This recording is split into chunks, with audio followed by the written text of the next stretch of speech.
하나님의 말씀 봉독합니다. 하나님의 말씀은 갈라디아서 4장 1절에서 7절까지 말씀되겠습니다. 신약성경 306페이지 갈라디아서 4장 1절에서 7절까지 말씀되겠습니다. 갈라디아서 4장 1절에서 7절까지 말씀입니다. 우리 같이 합독하겠습니다. 내가 또 말하노니 유업을 이을 자가 모든 것의 주인이라. 어렸을 동안에는 종과 다름이 없어서 그 아버지가 정한 때까지 후견인과 청지기 아래에 있나니, 이와 같이 우리도 어렸을 때에 이 세상의 초등학문 아래에 있어서 종노릇 하였더니, 때가 참에 하나님이 그 아들을 보내사 여자에게서 나게 하시고 율법 아래에 나게 하신 것은 율법 아래에 있는 자들을 속량하시고 우리로 아들의 명분을 얻게 하려 하심이라. 너희가 아들이므로 하나님이 그 아들의 영을 우리 마음 가운데 보내사 아빠 아버지라 부르게 하셨느니라. 그러므로 내가 이후로는 종이 아니요 아들이니, 아들이면 하나님으로 말미암아 유업을 받을 자니라. 아멘. 할렐루야. 오늘도 주님이 함께 하십니다. 오늘 하나님께서는 갈라디아서 4장 1절에서 7절의 말씀을 우리에게 허락해 주셨습니다. 오늘 같이 은혜 받고자 하는 말씀은 때가 참에 오신 예수라는 제목으로 은혜를 나누고자 합니다. 오늘 이 갈라디아서 4장에서는요, 바울은 복음과 율법을 비교하여 설명합니다. 복음과 율법의 차이점은 바로 무엇이냐? 복음과 율법을 비교하면서 율법주의로 회귀하려고 하는 갈라디아 교인들을 책망하는 내용이 오늘 이 갈라디아 4장에 담겨져 있습니다. 그래서 이 바울은 사라와 하갈을 예를 들어서 설명합니다. 그래서 이 사라와 하갈을 예를 들어서 복음과 율법의 엄청난 차이점을 소개하고 있습니다. 여러분, 이 예수 그리스도는 지금부터 2000년 전에 오셨습니다. 왜 2000년 그때가 될까요? 좀 더 일찍이 오셨으면 좋았을 텐데, 아담의 아들로 올 수도 있었겠죠. 아브라함의 아들로 올 수도 있었겠죠. 다윗 왕의 아들로 탄생했다면 고생하지도 않았을 것입니다. 왜? 왕자니까 고생하지도 않았을 것입니다. 역대 유대왕 중의 아들로 탄생했다면 왕자의 신분으로서 좀 더 멋지게 살아가면서 구원 사역을 감당할 수도 있었겠죠. 이스라엘 백성들이 애굽에서 430년간 종살이하고 있을 때 오셨다면 얼마나 좋았겠습니까? 또한 바벨론에서 이스라엘 백성들이 바벨론에서 70년 동안 포로로 잡혀가서 70년 동안 남의 나라에서 종살이하고 있을 때 오셨다라면 이 유대민족은 훨씬 더 희망적인 시대를 살아갔을 것입니다. 그러나 다윗 왕의 번영기에도 유대인들의 멸망 시기에도 아기 예수는 오시지 않았습니다. 그때가 아니었다라는 것입니다. 그때마다 유대인들은 지쳐 있었습니다. 주여, 언제나 오시렵니까? 언제 우리를 구원해 주시겠습니까? 이 주여 언제나 오시렵니까? 라는 탄식을 내뱉었던 것입니다. 여러분, 이 아기 예수의 탄생을 오늘 바울은 이렇게 설명하고 있습니다. 때가 참에라고 설명했어요. 때가 참에 오셨다라고 말씀을 하고 있습니다. 자, 때가 참에. 같이 한번 따라해 볼까요? 때가 참에. 때가 참에. 예. 이 바울이 말하는 때가 찼다라는 말은 무슨 말씀일까요? 때가 찼다라는 거죠.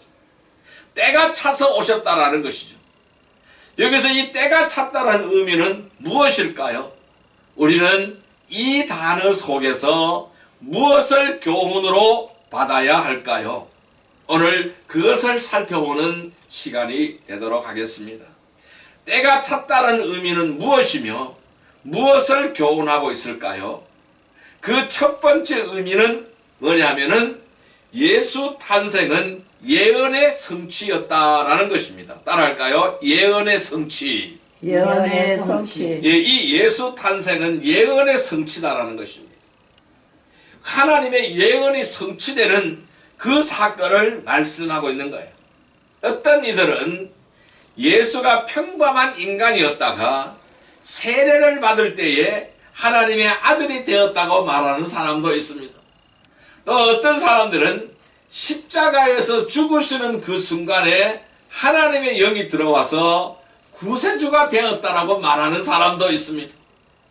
여러분, 평범한 인간이 우연히 하나님의 은총을 입어서 구세주가 되었다라는 것을 그들은 말하고 있는 것이죠. 그러나 다 틀린 말이에요. 그것은 허무맹랑한 이야기라는 것입니다. 분명하게 성경은 오늘 우리에게 이렇게 말씀하고 있습니다. 때가 참에 그랬어요. 때가 참에 태어나신 하나님의 아들이라고 분명하게 설명하고 있습니다. 때가 참에 태어난 하나님의 아들이라고 오늘 본문에서 분명하게 말씀하고 있습니다. 자, 그렇다면은 이 예수님은 누구라는 것입니까? 이 예수님은 에덴에서 예언되어진 바로 그 여자의 후손이다라는 말씀입니다. 자, 창세기로 한번 가보겠습니다. 창세기 3장 15절 말씀을 보겠습니다. 창세기 3장 15절 말씀, 구약성경 4페이지입니다. 구약성경 4페이지, 창세기 3장 15절 말씀입니다. 창세기 3장 15절 말씀입니다. 네, 3장 15절 말씀입니다. 창세기 3장 15절 말씀, 예, 같이 읽어봅니다. 내가 너로 여자와 원수가 되게 하고 내 후손도 여자의 후손과 원수가 되게 하리니 여자의 후손은 내 머리를 상하게 할 것이요 너는 그의 발꿈치를 상하게 할 것이라 하시고. 자, 여러분, 여기 창세기 3장 15절의 말씀은 아담과 하와가 하나님이 명령하지 않는 이 선악과를 따먹고 범죄했습니다. 그래서 저주를 받죠. 그래서 이 사람도 저주를 받고 땅도 저주를 받았어요. 그리고 사단도 저주를 받았어요. 뱀도 저주를 받았습니다. 그러면서 바로 창세기 3장 15절 말씀에 하나님은 이 아담과 하와를 불쌍히 여기셔서 그들을 구원하기 시작하셨다라는 것입니다. 그래서 많은 인류를 어떻게, 만백성을 어떻게 구원하시느냐? 여자의 후손을 보내주신다라는 거예요. 이 여자의 후손이 바로 구세주라는 사실을 말씀하고 있어요. 이 여자의 후손은 누구를 말할까요? 바로 예수 그리스도를 말씀하고 있는 것입니다. 자, 이 창세기 3장 15절의 말씀은 여자의 후손으로 세상에 태어나서 사단의 머리를 칠 것이다 라는 것입니다. 뱀의 머리를 상하게 한다고 했어요. 사단의 머리를 칠 것이라고 했습니다. 그런데 사단은 그의 발꿈치를 상하게 할 것이라고 예언하고 있는 말씀입니다. 자, 이 말씀은 무슨 말씀일까요? 십자가의 죽음을 말씀하고 있는 거예요. 십자가의 죽음으로 만백성을 구원한다라는 그 사실을 말씀하고 있는 내용이라는 것입니다. 자, 이 구약 성경에는 예수를 예표하는 인물이 여러 사람들이 등장하고 있습니다. 자, 아담, 아벨, 아브라함, 다윗, 요셉, 모세, 여호수아, 이들은 다 예수님을 예표하는 인물들입니다. 이 예표라는 것은 뭘까요? 예를 들어서 설명한다라는 거예요. 예를 들어서 보여주신다라는 것입니다. 쉽게 이야기해서 예를 들어서 표면을 놓고 예를 들어서 설명을 하고 있다라는 것입니다. 자, 아담, 아벨, 아브라함, 다윗, 요셉, 모세, 여호수아, 바로 이러한 사람들은 다 예수님을 설명하는 것입니다. 그들은 백성들을 인도하였지만은 아직은 예수님이 탄생하실 때가 못 되었기 때문에 예수의 사역을 보여주시기 위해서 예수님께서 이러한 사역을 하신다는 그 사실을 많은 사람들에게 보여주시기 위해서 세상에 보내진 사람들이다라는 것입니다. 자, 그들은 성자가 아닌 것이죠. 하나님의 독생하신 아들이 아닌 것이죠. 자, 그러다가 여러 사람들을 보내어서 예수 그리스도를 쭉 설명을 해왔는데 예수 그리스도가 어떤 사역을 할 것이다 라는 사실을 그들의 사역을 통해서 그들의 삶을 통해서 보여주셨는데, 자, 이제 그 때가 됐다라는 것입니다. 그 때가 찼다라는 것입니다. 때가 다 되어서 때가 차서 여자에게서 나게 하시고 라고 바울은 오늘 말씀하고 있는 것을 볼 수가 있습니다. 그러니까 창세기 3장 15절의 완성입니다. 그러니까 창세기 3장 15절의 예언이 하나님이 말씀하신 그 예언이 그대로 이루어진 것을 말씀하고 있는 것입니다. 그래서 우리는 성경을 구약과 신약이라고 설명하고 있습니다. 여기서 약은 뭘까요? 우리가 먹는 약이 아닙니다. 약은 뭘까요? 언약이라는 거예요. 하나님의 약속이라는 거예요. 즉 계약이고 약속이라는 것을 말씀하고 있는 것입니다. 구약은 예수 그리스도가 오신다라는 옛 약속의 책입니다. 옛 언약의 책입니다. 신약은 예수가 오셨다라는 새 언약의 책이라는 것입니다. 즉 예수 그리스도는 예언의 성취다라는 말씀입니다. 그는 처음부터 예언을 쫓아서 오셨다라는 것이죠. 모든 일들이 하나님의 경영 가운데서 이루어졌다라는 것입니다. 자, 그래서 이 사단은 예수 그리스도의 탄생을 막으려고 무단히 애를 썼습니다. 아담에게는 선악과를 따먹도록 만들어버렸고 가인은 아벨을 죽이도록 만들어버렸어요. 그래서 가인은 아벨을 죽임으로 싹이 나오지 못하도록 싹둑 잘라버렸다라는 말씀입니다. 이것이 바로 사단의 계계인 것입니다. 자, 아브라함에게는 어떻게 했어요? 이 사단은 아브라함에게는 하갈에게서 얻은 이스마엘로 만족하도록 하였습니다. 유다에게서 씨가 끊어지도록 하였습니다. 애굽에서는 어린 사내 아이들을 죽임으로 멸족시키도록 하였습니다. 모세가 태어날 때 모든 사내 아이들은 다 죽였잖아요. 그래서 모세 부모들은 이 모세를 키울 수가 없어서 차마 자기 아들을 죽일 수가 없어서 나일강에 갈대상사에 넣어서 띄웠잖아요. 이 애굽에서는 어린 사내 아이들을 죽임으로 이 이스라엘 민족을 멸족시키도록 하였다는 거예요. 그러면은 유대인의 혈통이 끊어질 것이고 예수는 탄생하지 못할 것을 생각한 것입니다. 자, 예수님이 또한 어떻습니까? 베들레헴에 탄생하셨어요. 예수님이 베들레헴에 탄생했을 때도 헤롯 대왕은 어떻게 했어요? 헤롯은 어떻게 했습니까? 두 살 미만의 사내 아이들은 다 죽이려고 하였습니다. 다 죽였습니다. 그것도 뭘까요? 사단의 계략이다라는 사실입니다. 그러나 하나님께서는 그때마다 그 순간마다 그 위기마다 하나님은 새로운 씨를 주시고 살 길을 열어주셔서 자신의 약속을 성취해 나가도록 하셨다라는 사실입니다. 그래서 하나님은 때가 참에 이제 때가 찼기 때문에 아기 예수를 여자의 후손으로서 여자의 몸에서 탄생시키셨다라는 사실입니다. 이 세상에 그 어떤 것도 하나님의 경륜을 막을 수 있는 방법이 없습니다. 하나님이 계획하신 일을 막을 수 있는 방법이 없다는 거예요. 사단의 어떤 해방을 놓아도 그것은 해방으로 끝나버리는 거예요. 막을 수 있는 방법이 없다라는 것입니다. 막을 길이 없습니다. 여러분, 미군 전투기가 히로시마에 원자탄을 탑승하고 갔지만은 구름이 막혀서 투하할 수가 없었다고 합니다. 그때 이 조종사들은 하나님 앞에 기도하였다고 합니다. 그때 바로 순간적으로 먹구름이 거쳐버렸어요. 히로시마 하늘에 먹구름이 거쳐버렸어요.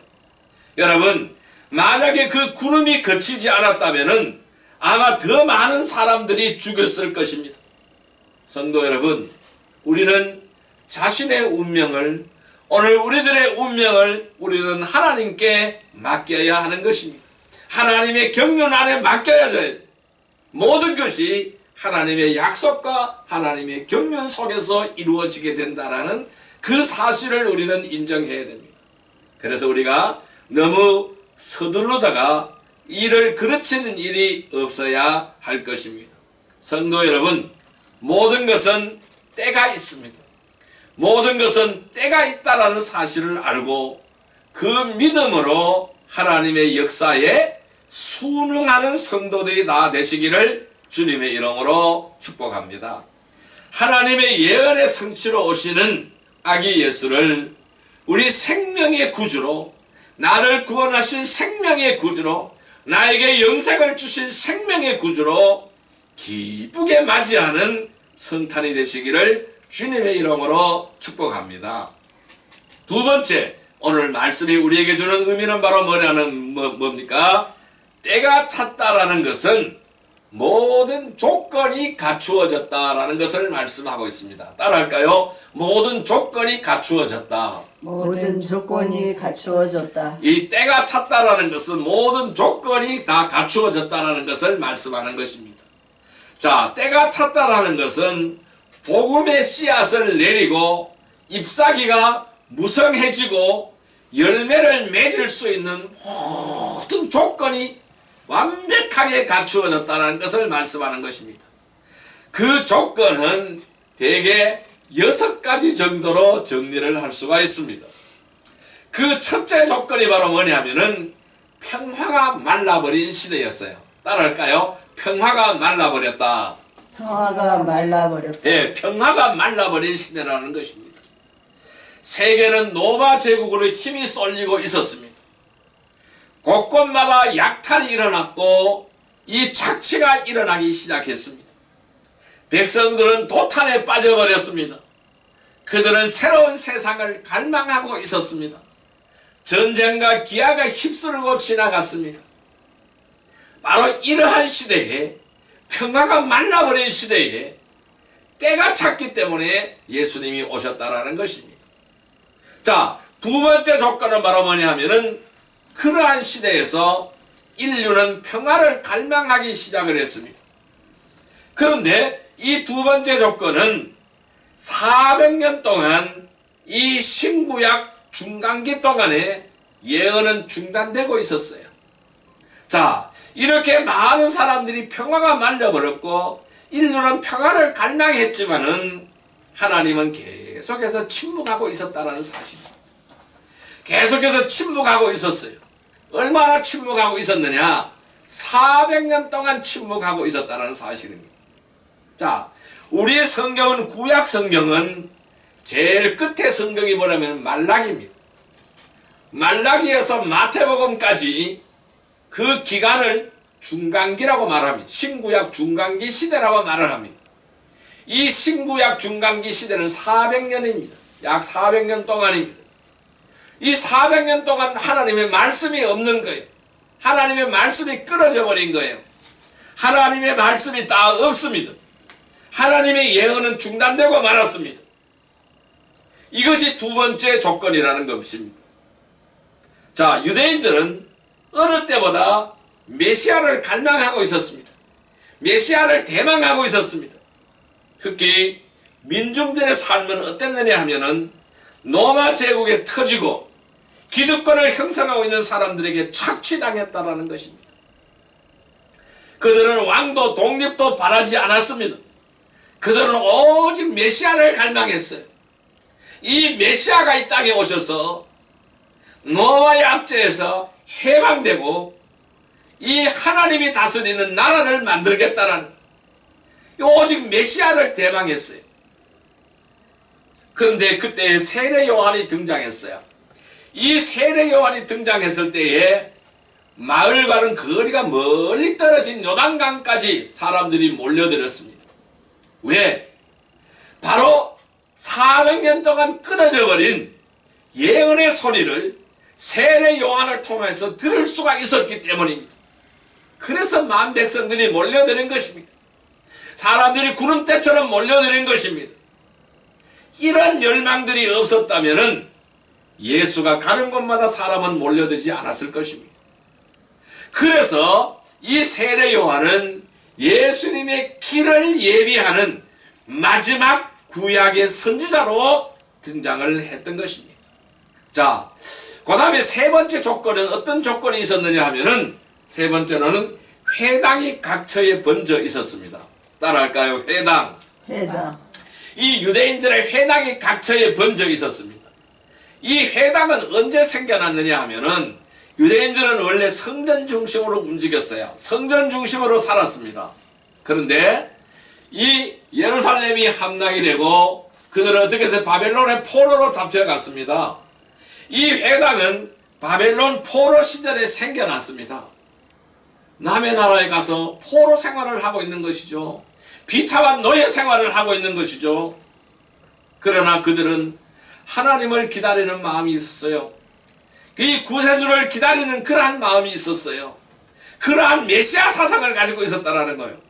그래서 이 바벨론 포로 시절에 그들은 여러 곳에 끌려갔지만은 유대인들이 가는 곳마다 10가정이 모이면은 그들은 회당을 세웠습니다. 회당은 예배 처소였어요. 그들의 예배 처소였고 유대인들의 교제의 장소였습니다. 그들의 모임의 장소였습니다. 그래서 그들은 회당에 가면은 고국의 소식을 들을 수가 있었고 동족을 만날 수가 있었습니다. 그래서 그들은 회당에 모이기 시작했고 회당이 각처에서 생겨나기 시작을 하였던 것입니다. 회당이 각처로 번져 있었다라는 것입니다. 자, 바울이 세계 전도 여행을 했을 때에 바울이 선교 여행을 했을 때에 바로 바울은 주로 어디에 가서 선교 활동을 했느냐 하면은 바로 이러한 유대인들이 각처에 세운 회당을 이용을 했습니다. 회당에는 언제나 유대인들 간에 연락망이 되어 있었던 것입니다. 회당이 복음을 전하는데 아주 유익하게 사용되었다라는 사실을 알 수가 있습니다. 회당의 유대인들을 접촉적으로 해서 바울은 그 동네의 복음의 연줄을 얻을 수가 있었던 것입니다. 회당은 유대인들이 자구책으로 동족의 정체성을 위하여 만들어진 것이지만은 하나님께서 보실 때에는 복음의 전파소였다라는 것입니다. 복음의 전진기지였다라는 말씀입니다. 이런 회당이 세계에 수천 개가 설립이 되어졌다라는 사실입니다. 자, 그 다음에 다음의 조건은 바로 뭐냐면은 로마가 대제국이 되었다라는 사실입니다. 자, 대제국 로마 한번 따라해보세요. 대제국 로마. 대제국 로마. 예, 이 로마가 대제국이 되어졌어요. 세계를 제패하는 나라가 되었다라는 것이죠. 로마는 나라를 정복하다가 수리아 등지에 널려있는 끔찍한 처형 형틀 십자가를 이 로마가 가져왔어요. 그래서 십자가는 인간의 죄가 어디까지 갈 수 있는가를 보여주는 사형 도구였습니다. 그리고 하나님께서 얼마나 죄를 혐오하시면서 죄를 어떻게 다루어 나가실까를 보여줄 수 있는 끔찍한 형틀이 바로 로마의 사형 도구인 십자가였습니다. 이런 십자가가 없었다면 주님은 아직 올 수도 없었을 것입니다. 자, 그 다음에 다음 조건은 바로 뭐냐면은 로마 제국의 도로가 세계 곳곳으로 뻗어나갔다라는 것입니다. 자, 이 로마 제국의 도로가 세계 곳곳으로 뻗어나갔어요. 그래서 옛말에 이런 말이 있어요. 모든 길은 로마로 통한다 라는 말이 있었습니다. 그 도로는 복음의 실크로드였습니다. 로마 제국이 닦아놓은 그 세계로 나가는 그 도로를 통해서 바로 복음이 뻗어나갔던 것입니다. 복음의 실크로드였다는 사실입니다. 즉 가스펠 로드였어요. 복음의 길이었다라는 것입니다. 로마의 도로망을 통해서 복음은 순식간에 세계로 뻗어나갈 수가 있었다라는 것입니다. 이 로마의 군사 도로망이 없었다라면은 복음 전파는 너무 늦게 세상으로 갔을 것입니다. 그만큼 복음의 전도는 비효율적이었고 더디었을 것입니다. 왜? 도로가 없기 때문에. 그러나 이 도로가 잘 닦여져 있는 도로가 있었기 때문에 순식간에 세계로 전파되었다는 것이죠. 자, 또 다음의 조건은 바로 뭐냐 하면은 율법이 백성들에게 더 이상 큰 힘이 되지 못하였다라는 것입니다.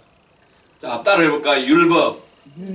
이 율법이 백성들에게 더 이상 큰 힘이 되어지지 못했다라는 것입니다. 율법은 더 이상 하나님의 백성들의 법이 아니라는 것입니다. 율법은 유대인들의 짐이 되어버렸어요. 탄식이 되어버렸다라는 것입니다. 율법에서의 해방, 예수님께서 탄생하시던 때는 바로 율법의 해방을 갈망하던 시대였다는 사실. 율법에서 벗어나는 길이 바로 무엇이냐? 그것을 갈망하는 시대였다는 사실입니다. 예수의 복음이 순식간에 세상에 번질 수 있었던 것은 이와 같은 상태가, 이 6가지 상태가 완전히 구비되었기 때문이라는 것입니다. 자, 오늘 본문 말씀인 갈라디아서 4장 5절의 말씀을 같이 읽어봅니다. 오늘 본문 말씀인 갈라디아서 4장 5절의 말씀을 같이 읽어보겠습니다. 율법 아래에 있는 자들을 속량하시고 우리로 아들의 명분을 얻게 하려 하심이라. 뭐라 그랬어요? 율법 아래에 있는 자들을 속량한다 그랬어요. 율법 아래에 매여 있는 자들을 속량하고 우리로 하여금 아들의 명분을 얻게 하려 하심이라고 말씀하고 있어요. 이것 때문에 예수님께서 오셨다라는 사실을 말씀하고 있습니다. 성도 여러분, 때가 찼습니다. 때가 참에 우리의 구원자 예수 그리스도를 보내주셔서 아들의 명분을 얻게 하셨다는 것입니다. 이 아들의 명분을 얻게 하신 하나님의 은혜에 우리는 감사해야 합니다. 그리고 이 성탄의 주님을 기쁘게 맞이하는 복된 성도들이 다 되시기를 주님의 이름으로 축복합니다. 그럼 이 세 번째 메시지는 바로 뭐냐 하면은 우리도 때가 차기를 기다려야 한다는 것입니다. 따라할까요? 때가 차기를 기다려야 한다. 예, 예수님께서 때가 차면 오셨습니다. 그동안 하나님의 백성들은 탄식했고 고난을 당했습니다. 그들은 하나님께 살려달라고 건져달라고 애원했습니다. 계속해서 애원했습니다. 하나님께서 모세를 보내셨고 사사들을 보내셨고 다윗을 보냈습니다. 그러나 예수는 보내지 않았습니다. 아직 때가 차지 않았기 때문에 보내지 않았던 것입니다. 그러면서도 하나님께서는 그들을 권고하셨습니다. 계속해서 권고하셨습니다. 이 권고는 바로 뭐냐? 돌아봄을 말씀하고 있는 거예요. 어머니가 아기들을 돌보듯이 하나님께서는 자기 백성들을 돌아보셨습니다. 때가 아직 일러서 비록 이 메시아는 보내지 않았지만은 여러 모양으로 계속해서 백성들을 돌보셨습니다. 여러분, 우리 인생에도 범사에 때가 있는 줄 믿습니다. 우리는 그 때를 잘 알아야 하는 것입니다.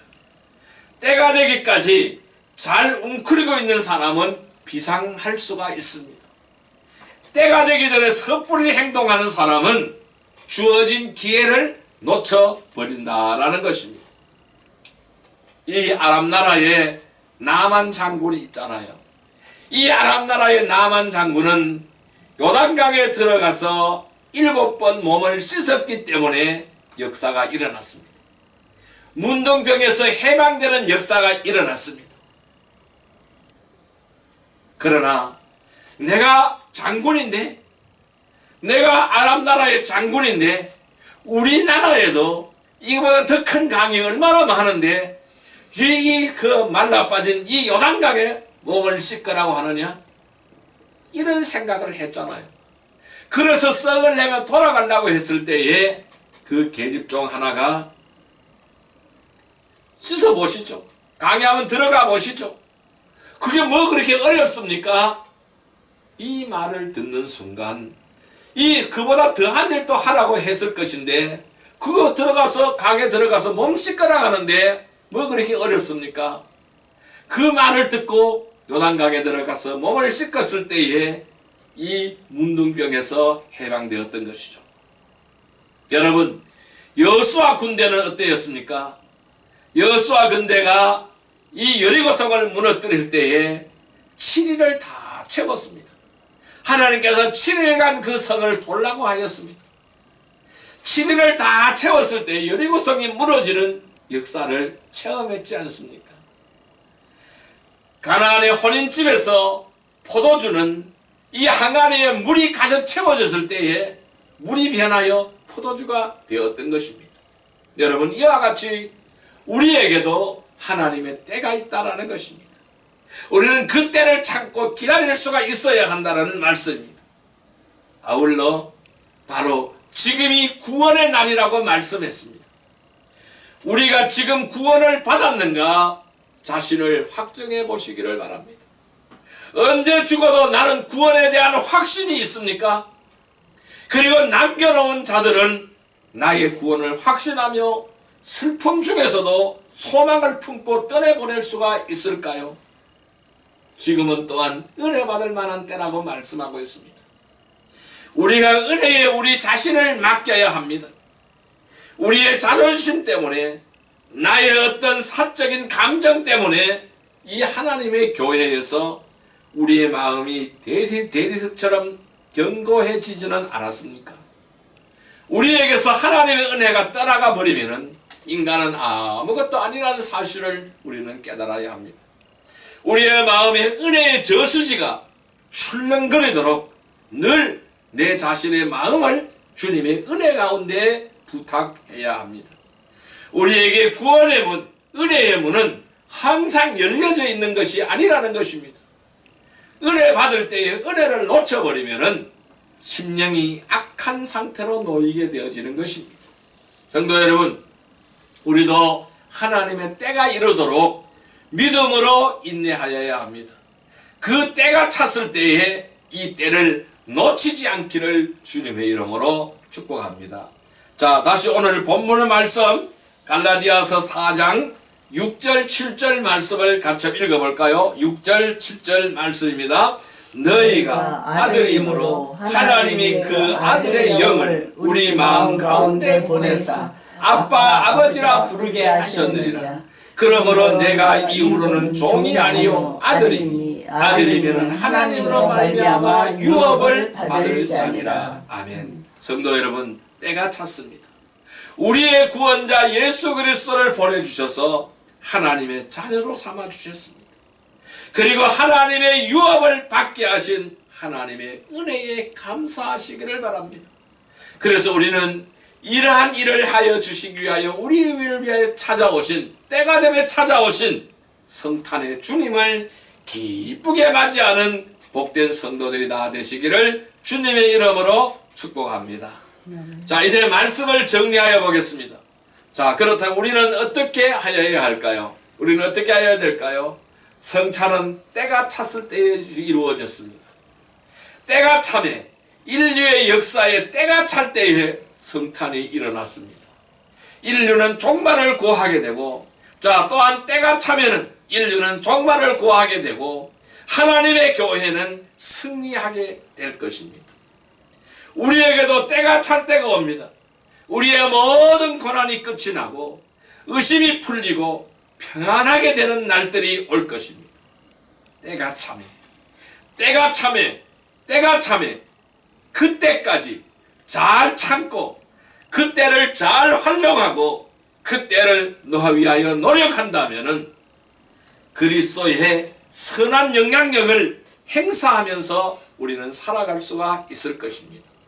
성도 여러분, 때가 참에 우리의 구원자 예수 그리스도를 보내주셔서 하나님의 자녀로 삼아주시고 하나님의 유업을 받게 하신 하나님의 놀라운 은혜에 감사하십시오. 이 성탄의 주님을 기쁘게 맞이하는 복된 성도들이 다 되시기를 주님의 이름으로 축복합니다. 기도드리겠습니다. 사랑과 은혜의 아버지 하나님, 감사합니다. 때가 참에 우리의 구원자 예수 그리스도를 보내주심을 감사합니다. 그리하여 하나님의 자녀로 삼아주시고 아빠 아버지라 부르게 하신 은혜에 감사합니다. 또한 하나님의 유업을 받게 하신 하나님의 은혜에 감사합니다. 이것을 위하여 우리를 찾아오신 성탄의 주님을, 여자의 후손으로 아기 예수로 찾아오신 이 성탄의 주님을 기쁘게 맞이하는 복된 성도들이 다 되게 하여 주옵소서. 예수님의 이름으로 감사하며 축복하며 기도드리옵나이다. 아멘.